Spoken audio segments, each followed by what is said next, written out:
Welcome to the 23rd chapter of the book of Genesis, the death and burial of Sarah. And verse 1, Ageneto they e zoe saras eti ekaton ikosiep ta. Sarah, and the life of Sarah, the Zoe, zoo, has to do with animals and life as the English derivative. Zoe, that was a name given to Eve in the Greek. And the life of Sarah was 127 years. Verse 2, Ke apethane Sarah in Tipoli Arvok. And Sarah died in the city of Arbach, which esten in To Kilometi, which is in the hollow. Afti esti Hebron in Tigi Canaan. And this is in Hebron, in the land of Canaan. Now Hebron is right up here. It's south of Jerusalem. Jerusalem is up here. And then Hebron was down in this area. It's called the West Bank today. And Beersheba, the well of the oath, is down here. And Hagar took off and went back over this area and into the Negev.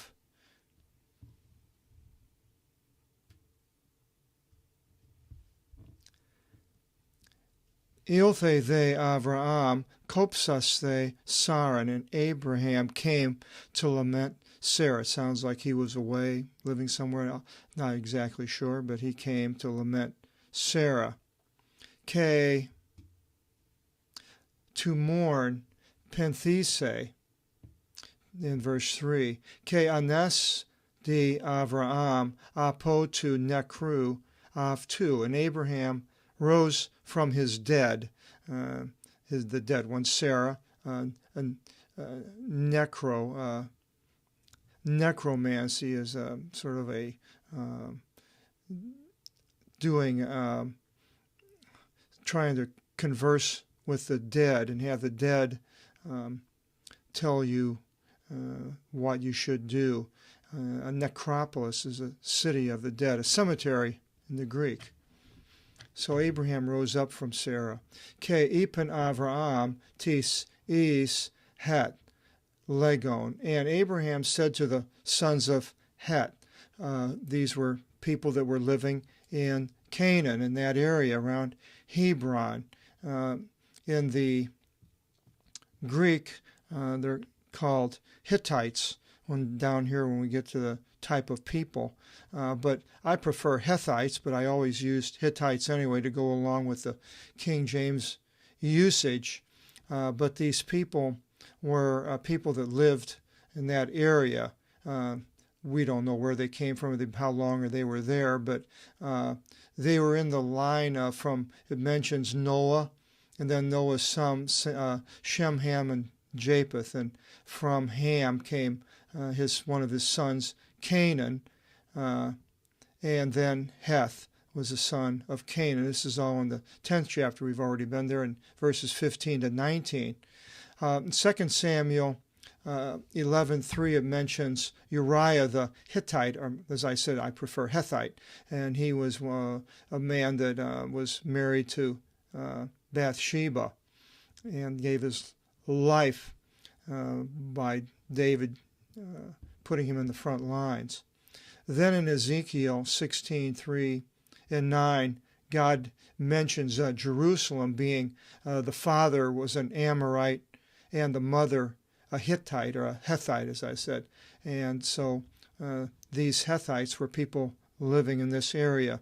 The Hittites, there are other writers for a long time bring them down from Asia Minor, and the Armenians, I believe, up in Armenia claim to be Hittites, but these people are not the same as far as I can see. They're people that lived in this area, the sons of Heth. And so in verse 4 it continues, Parikos ke parapithimos ego imi meth imon. I am a sojourner and immigrant among you. So among these people, he wasn't part of them. The ego-imi. It's just common usage, ego-imi. And when it mentions this, so many people jump on this ego-imi, something unusual, that God's name in the New Testament, but it was just a basic usage for I am. And then it continues, dote un mi kati sin tafu methimon. Give then to me a possession of a burying place among you. Tafu, a cenotaph, is a place where you put a monument to somebody that's not actually buried there. A cenotaph is a derivative. And Abraham asked for a burying place. Ke thapso ton nekron mu ap emu, and I will entomb my dead away from me. In verse 5, Apakrithis and they Heth pros Avraham, and answered the sons of Heth to Abraham, Legontes, saying, Me, Kyrie, no, O Lord. Verse 6, Akuson they imon, but hear us, acoustics for this akuson. Vasolefs paratheu se ce and imin. You are, you are with us as a king by God. Vasolefs. And theou, theology. Vasolefs, a basal plan, derivatives. So they see him as a king. And it continues, En tis eklektis minimis imon thapson ton nekron su.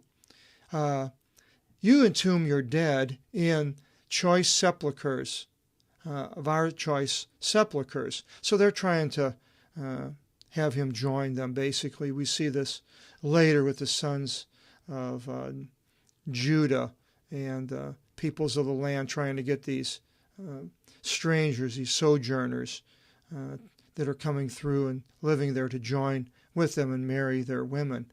And so this is basically what they're doing here. Their choice sepulchres, we have eklektis, we have an elect. We elect something, choose something. Udis gar imon umi kolisi to minimion aftu, aposu tu thapse ton nekron su aki. For not one of us in any way will withhold his sepulchre from you to entomb your dead there. So they're offering it to him free. Verse 7, Anastaste Avraham prosekinase to leo tis giz. And rising up, Abraham did obeisance to the people of the land, not to any one person. The leo, the laity, derivative. And giz, we have geology. This prosekinase, doing obeisance. We see this the last time. I believe it had worship in the King James, and here it has to bow. But he was on his face, flat on the ground, doing obeisance to these people as a mark of honor, that you're honoring the people by doing this. In verse 8, Ke elalase prosavtus Avraham. And Abraham spoke to them, Legon, saying, I ekete tipsiki imon, boste thapse ton nekrun mu, apo prosapu mu, akusate mu. If you have it in your soul, the psyche, psychology, derivative, so as to entomb my dead away from my presence, hear me. Ke lalisate peri emu ephron. So if you care, listen to me, and speak to me about, to Ephraim, to Zaar, the son of Zohar.